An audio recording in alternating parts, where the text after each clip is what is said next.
நான் வந்து பார்த்துட்டு போனேன்ல.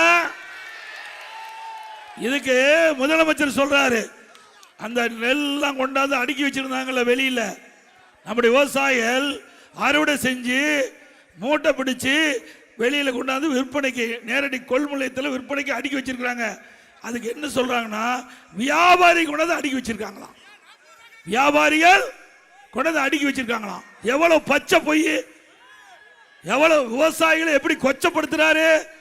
விவசாயிகள் கஷ்டப்பட்டு உழைத்து அவர் ரத்தத்தை வேர்வையா மண்ணிலே சிந்தி இந்த நெல்மணிகளை உற்பத்தி செஞ்சு விற்பனை கொண்டாந்து வச்சிருந்தா இதற்கு தீர்வு காணத்துக்கு வக்கு இல்லை.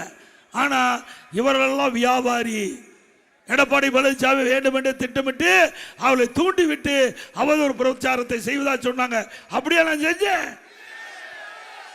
இன்றைக்கு திருவாரூர் மாவட்டம், தஞ்சாவூர் மாவட்டம், மயிலாடுதுறை மாவட்டம், நாகப்பட்டினம் மாவட்டம் விவசாயிகளை சந்தித்து அவருடைய குறைகளை கேட்டு அந்த நெல்மணிகள்லாம் முளைச்சு போச்சு.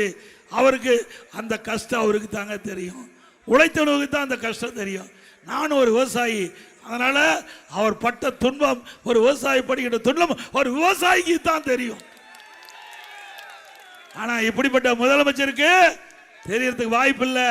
ஏன்னா அவர் பிறந்த செல்வ சீமையில் பிறந்தவர், அங்க செல்வாக்கில் வாழ்ந்தவர். ஏழை என்றால் ஒன்றும் தெரியாது.